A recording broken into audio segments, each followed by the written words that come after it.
Oke, Pak, masih terkait dengan permasalahan Lesti Kejora tadi kan Bapak mungkin bisa jelaskan lagi. Kan ini jadi ada simpang siur LMKN jadi terbawa lah bisa di permasalahan laporan Lesti ini. Bisa dijelaskan tadi kan masuk permasalahan Lesti ini kan ke mechanical dan performing rights. Itu seperti apa dan mungkin ada pasal-pasal yang diketahui oleh dari LMKN sendiri gitu biar orang-orang juga mengetahui gitu tidak simpang siur di permasalahan ini. Ya, jadi kalau menyangkut pasal-pasal, pasal 9 itu kan jelas ya, menyatakan adanya hak-hak dari pencipta. Ya, nanti bisa dilihat di pasal 9 itu hak-hak pencipta itu. Nah, itu harus dihargai. Jadi di pasal 9 itu ada perlindungan buat pencipta. Nah, dari sekian banyak hak-hak pencipta itu, ada yang secara logika dan secara praktek itu sulit untuk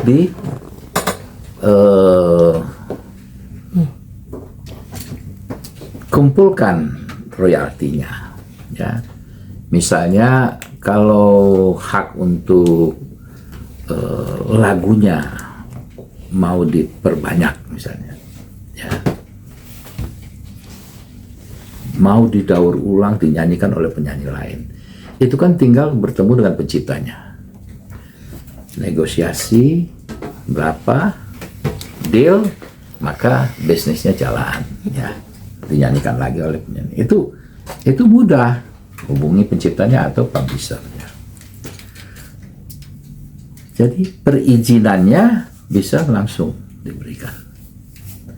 Tetapi kalau misalnya pertunjukan, ya, pertunjukan itu mau minta izin dulu, lagunya mau dibawakan, ya, minta izin dulu penciptanya, bagaimana itu? Bisa kan dibayangkan?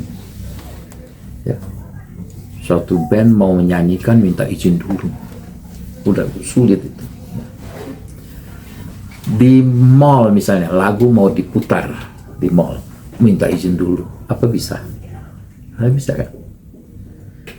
Kemudian misalnya di radio mau diperdengarkan, minta izin dulu, nggak bisa kan?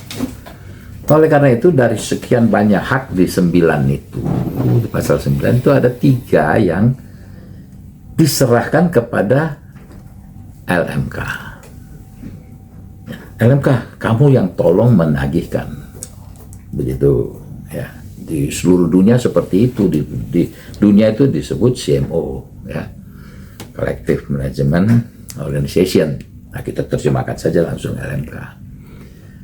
Nah, CMO inilah, LMK inilah yang mendapatkan kuasa, ya, kemudian menarik, menghimpun, mendistribusikan royalti, ya, dari pengguna-pengguna itu. Jadi secara otomatis pencipta-pencipta, ya, maupun pemegang hak terkait, penyanyi dan produser itu sudah memberikan kuasa. Nah, oleh karena itu untuk performing rights, ya, yang 3 hak itu, pertunjukan, konser misalnya, atau live music di bar-bar, hotel-hotel, ya. Nah, atau untuk penyiaran, ya, dari radio itu. Nah, pengumuman diperdengarkan semua itu.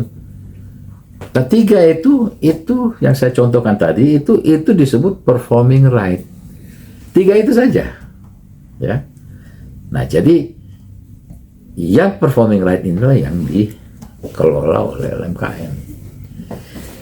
Di luar itu berhubungan langsung dengan pencipta lagunya.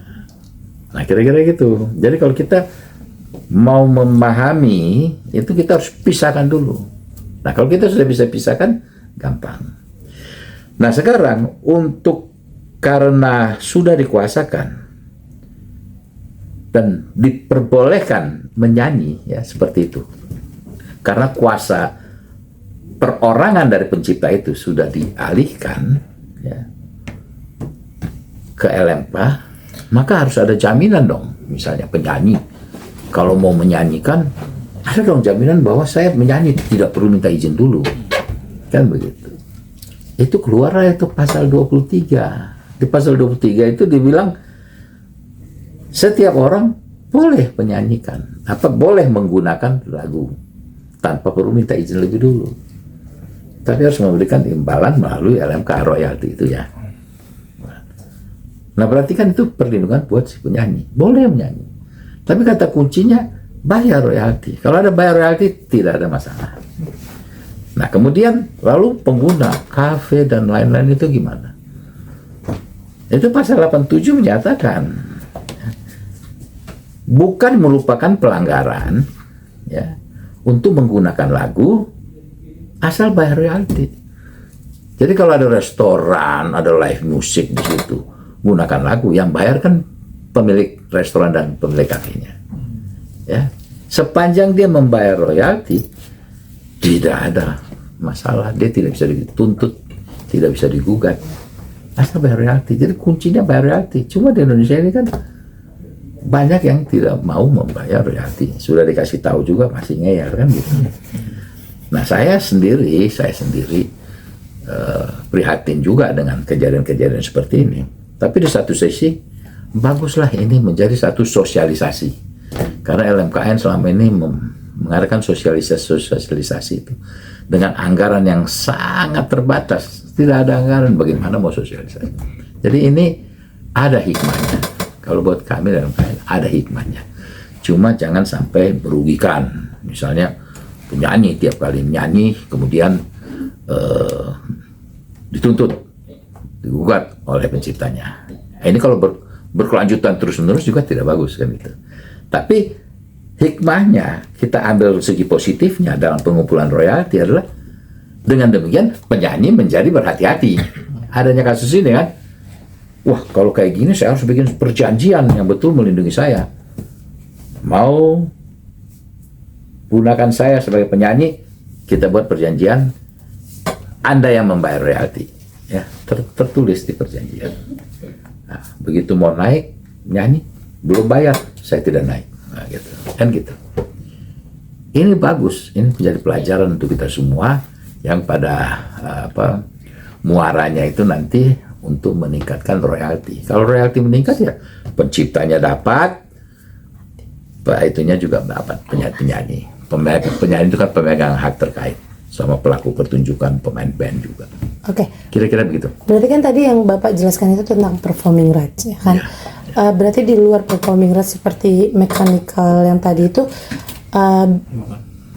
tidak diwadahi LMKN. Tidak. LMKN tidak mengurus itu. Kenapa? Karena itu adalah urusan yang harus berhubungan dengan pencipta langsung.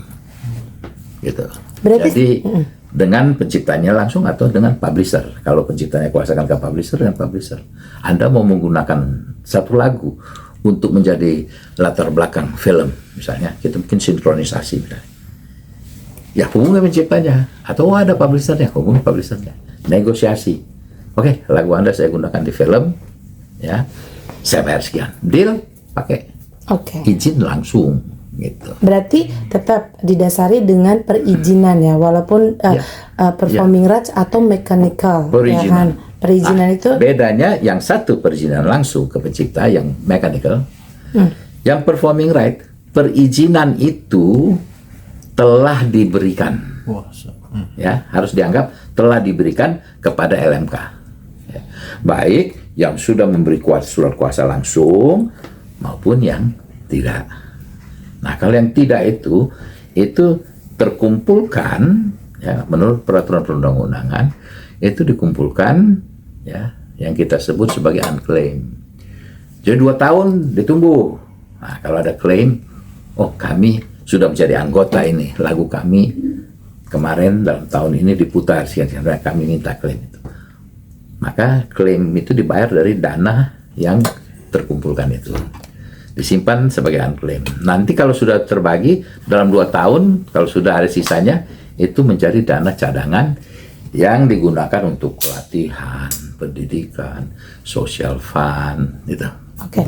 Berarti di kasus Lesti sendiri seperti ini kan sebelumnya juga banyak kasus-kasus yang pelaporan seperti ini kan didasari perizinan, ya kan? Tidak tidak melakukan izin atau berujungnya ke materi, ya kan? Tadi kan seperti dikatakan Ya, hak Bang, namanya hak ekonomi. iya, Ya, pasti hak ekonomi. ada Tadi materi. kan seperti yang dikatakan Bang Dharma, ya kan?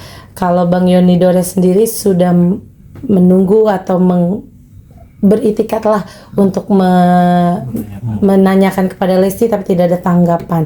Ini mungkin Abang gimana sih tanggapannya? Sebaiknya seperti apa ini biar Tanggapan. tidak makin blunder? Tanggapan ya.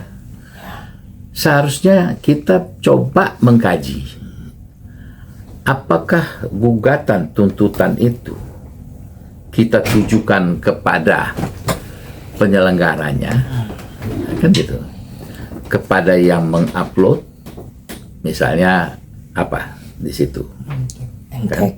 Nah, misalnya, apakah ke situ atau kepada penyanyi?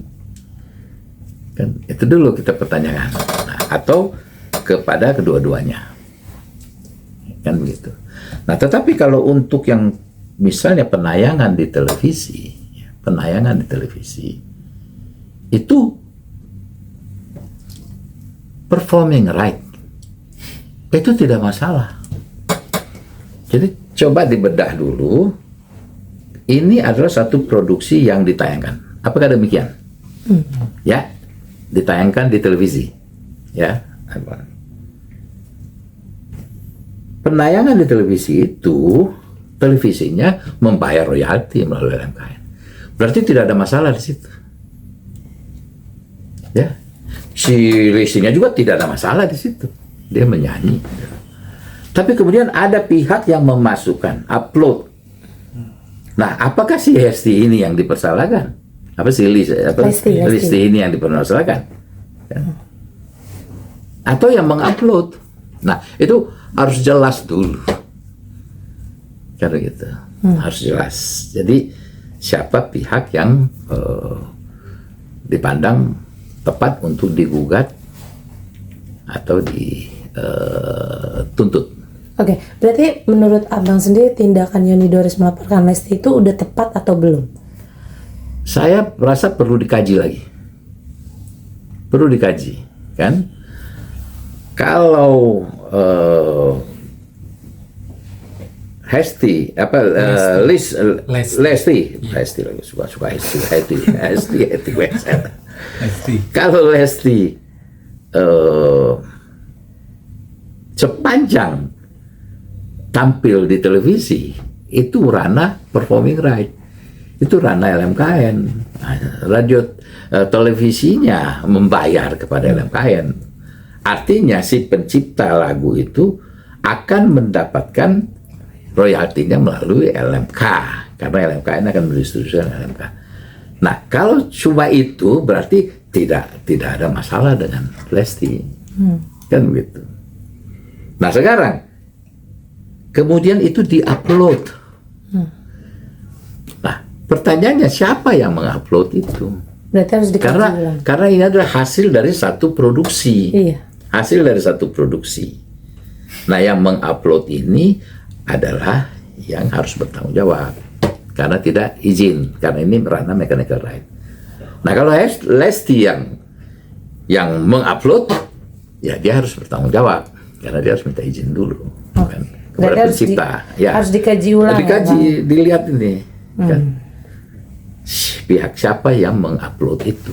Oke, satu lagi mungkin Bang, sangat menyayangkan enggak sih ketika kejadian ini tuh terulang lagi. Kemarin kan Agnes Mo dengan Ari Bias, ya kan, dan sekarang Lesti dengan Yoni Dores. Mungkin sebagai Abang di LMKN yang berhubungan dengan royalti dan hak cipta, seperti apa nih, menyayangkan nggak sih kasus antar penyanyi dan pencipta menjadi